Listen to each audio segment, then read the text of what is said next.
excuse the headgear. This video does not need an intro, I suppose. Taking out the CV axle. I am this close to taking it out, so I've decided to start the camera. There it is. Oh shit! There's my CV axle. This was the bane of my existence for 2 days. Well, if we're really counting, 6 days. This was the bane of my existence. However, I am holding in my hands my intact CV axle. Well, not too intact because I kind of damaged this ring right here, which I don't think will be a very big issue. It might be. But nothing a little tap on a hammer can't fix. The C-clip, let me show you. This is what I've been fighting this entire time. This little clip right here. It looks like it's not very damaged, so that's good. Axle looks fine, so finally got this out. Thumbnail. Alright, so next up, we finally get to install the ECGS bearing. Well, first of all, I gotta take the needle bearing out with the helpful tool, overpriced tool that ECGS sells. We're over here now. I think I'm gonna take out this seal. How do you take out this seal? Maybe with the pry bar. There's our seal, driver's side. It's dripping a little bit, so get your oil pan ready. All right, cool. So this is the new seal. Here's the part number right here. I went double check with the dealer yesterday, and they said that this is the correct part number for the driver's side. If you get another part number, that one might be the discontinued one. Maybe that's why I was so confused. But this is the correct number. As you can see, the seals are... Wait, this seal is a little... The new one is kind of shallow. Yeah, the new one, it's a little... The diameter is the same, but the depth is a little different. However, my dealer confirmed that this is the correct part, so yeah, I don't know. What we're going to do next is to take out the needle bearing. And for that, I'm going to shove this paper towel or this shop towel inside here, because I'm going to be shoving a tool, this tool specifically. This is the ECGS, oh shit, the overpriced ECGS tool. I'm going to have this piece on the inside there, and then thread this in there, and then start tightening this bolt, and that will start pulling the needle bearing out. Okay, so there's just enough clearance for this thing to go in, so it might need a little persuasion. Oh, here we go, perfect. Alright, so now that's in there. I don't know if you guys can see this. My lens is too wide. That's in there. So what we want to do is we want to thread this part into the tool. Now you take your 19mm wrench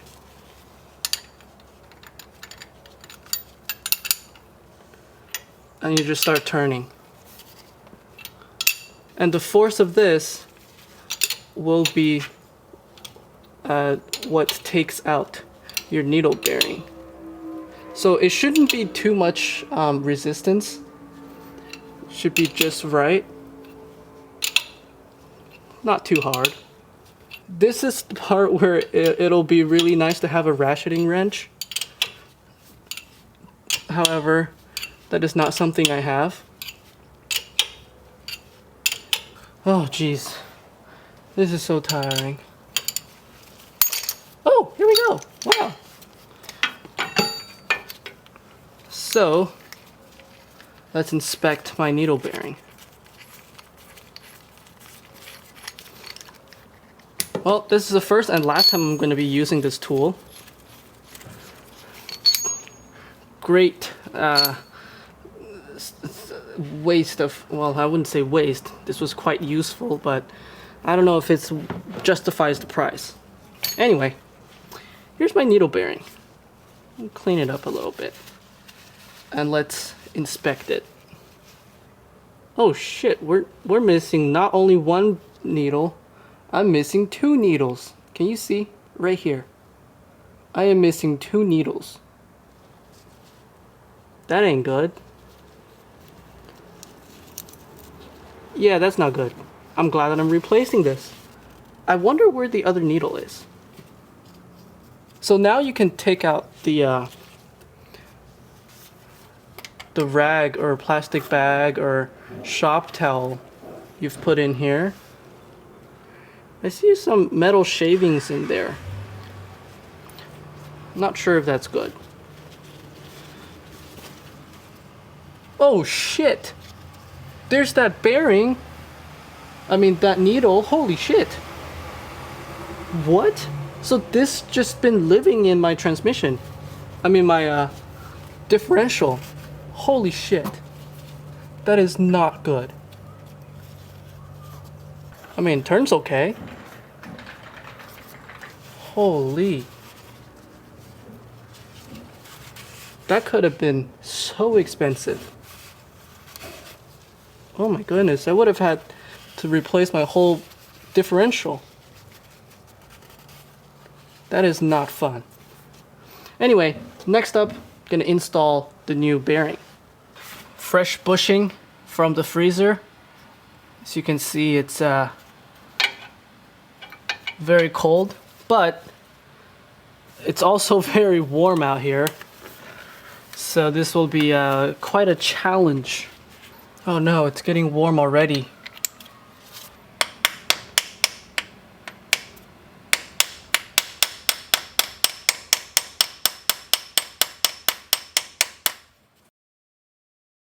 Okay, don't use a hammer. This is why. I've nicked the inside of that. Hopefully that's not gonna interfere with any sealing issues, because I fucked up. It's getting in there, but it's just taking a very long time. Alright, that's flush with the tool. What I ended up doing was I screwed this plastic bit off. So this is a flat surface, and then I just checked the clearance. Actually, it needs a little more.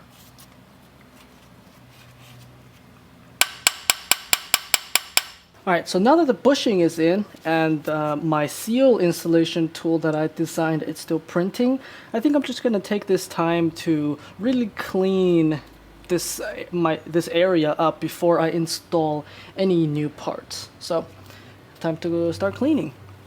Alright, so while I was cleaning, went ahead and took off the seal. I kind of made it into a little flower, but it's supposed to be round. Pairing it with the new one, exact fit. This is the part number. This goes on the inside, right here. Alright, so here's a new seal.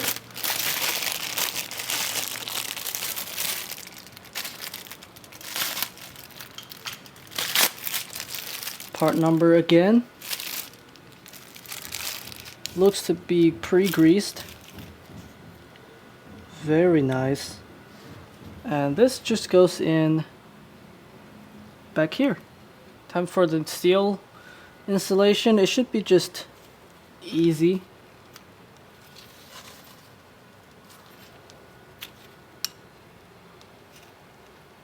should be just installed by hand.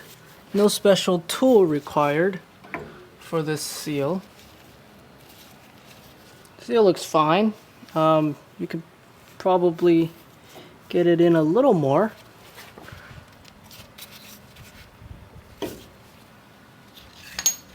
Use this piece of wood right here. Cool. There's my new seal. What's next? Oh yes, I need to install the differential seal on my driver's side, and it looks like it's almost done printing the tool. So let me get that seal ready. All right, here's the part I printed. Here's the seal. Now, the clearance is very tight. This is an exact fit actually. So what I wanted to achieve was to strike this face or this ring instead of striking the actual seal, because that would obviously damage the seal while installing. So maybe I should have designed this a bit longer. However, I think this is going to work. So let me try that. Start it by hand. Take my little hammer. Gentle taps.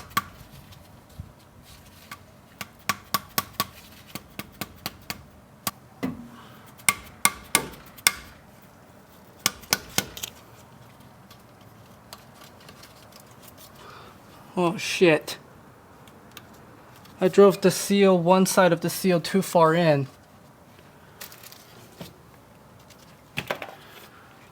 Oh no. This is real bad. I should have taken my time and designed the actual tool.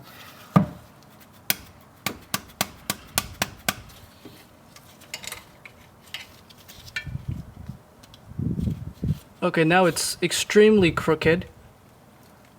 Oh fuck. How do I save this? If I try to pry it out, it's just gonna break the seal. I might need a new seal.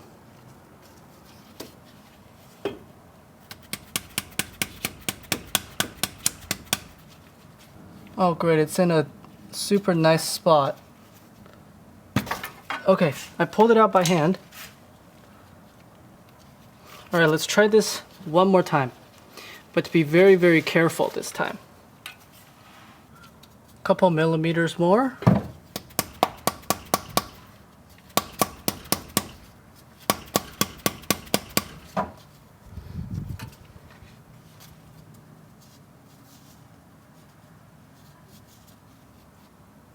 Oh fuck. That ain't good. Alright, so here's my current problem. This is the seal that I installed. Clearance seems okay. However, if you see right here, there is a slight bulge. And yeah, I mean, honestly, I'm not too worried about it. I mean, to fix this, I would have to take this seal out, which probably will damage it, and I will probably need a new seal and delay this whole project another couple days. Or I could just leave it in. I don't know. I think I might leave it in. This is most likely gonna come bite me in the ass later, but yeah, I'll deal with the consequences. Alright, so I've cleaned the dust shield. Here's my where the hub is it's going to go. There's some anti-seize. Just gonna put a very, very little amount right here. And here's my new hub, or wheel bearing assembly.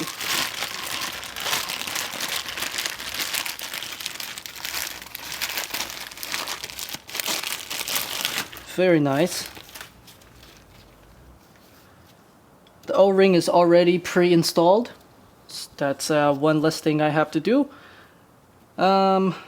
Next would be putting some anti-seize on it and lining this up and putting my hub on. So this is going to be a lot of fun. Not too much, just very, very little amount of anti-seize. Just a tiny bit on there. Get the excess off because we don't want it in the threads. It doesn't look like my bolts come with Loctite or thread locker, and some people use it, some people don't. So I think I'm just not gonna use it, or I'll put some blue ones on there. So yeah, if I'm making a mistake, let me know in the comments. This is a little difficult part. You have to get all these bolts lined up into this shroud.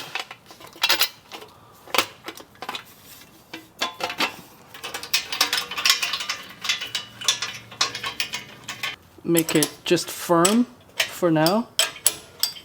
Well, let me do it in a crisscross pattern. Now my hub is on. I still need to tighten these really tight. There's supposed to be a torque spec. However, I don't have a special crow's foot attachment, so I can't really torque these, but these are only about like 50 something foot-pounds, so it's not too bad. I can just do it by hand. And then the rear over here looks fairly clean. Yeah, looks fairly clean. And the seal is on there really nicely. And yeah, I'm gonna tighten these real quick. Alright, here's my good old pipe method. Move this over here, get that pipe on, and just really tighten this.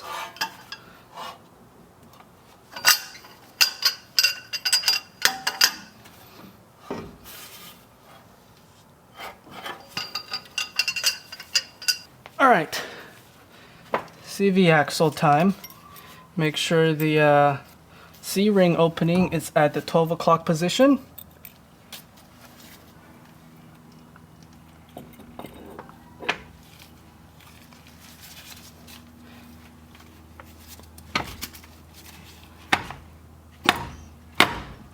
That was the easiest CV axle install. Easiest and cleanest. Holy shit.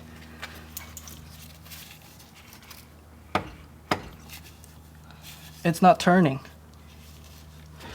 We have a problem. My axle isn't turning. This is bad. Okay, let me try to put it in the hub and see if I can get some rotation going on here.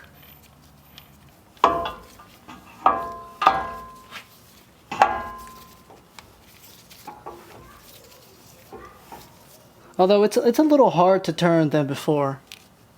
So I don't know if it's the needle bearing, the lack of differential fluid, or just new parts. I'm not sure. Alright, now it's time to put the caliper back on. I did a little bit of basic cleaning, and for the caliper bolt, it is 91 foot-pounds.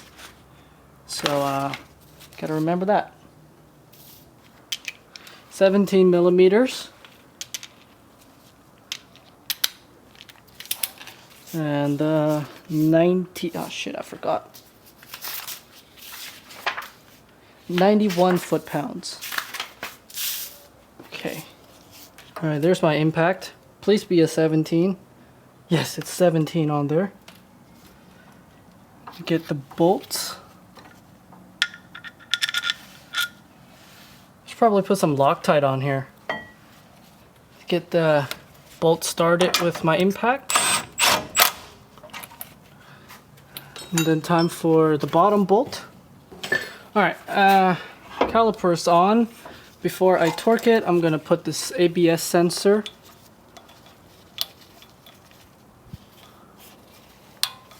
back into its thing, and then put the connector back in. There we go. Nice click. And then time to torque the calipers.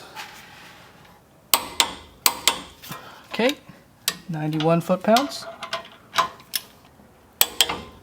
All right, 91 foot-pounds. Cool. Now that the caliper's back on, I think I'll put the knuckle bolts in, because I don't think I need to do anything else. I need to replace this maybe another day. Sway bar goes in after I do the other side, so maybe I'll do the other side first, changing the inner seals, or seal singular, and then I will seal and hubs, and then I'm gonna do the sway bar, end links, and then change my tie rods, and that will be, I think that will be it. So alright, so knuckle bolts up there, and torque spec is, where is it? 118 foot-pounds. So yeah, there's that. I think I'll torque this at the end, just because this is moving way too much. However, now we have this on, I'm gonna put the brake pads in. That's kind of boring. It's just there, put the pin in, put the retainer clip in. Alright, so I've managed to take the boot off because I couldn't get the outer tie rod out. So I'm just gonna try and take the inner tie rod out and just count the turns that way. So I'm probably just gonna do that in the next video, and yeah, I'll see you next time.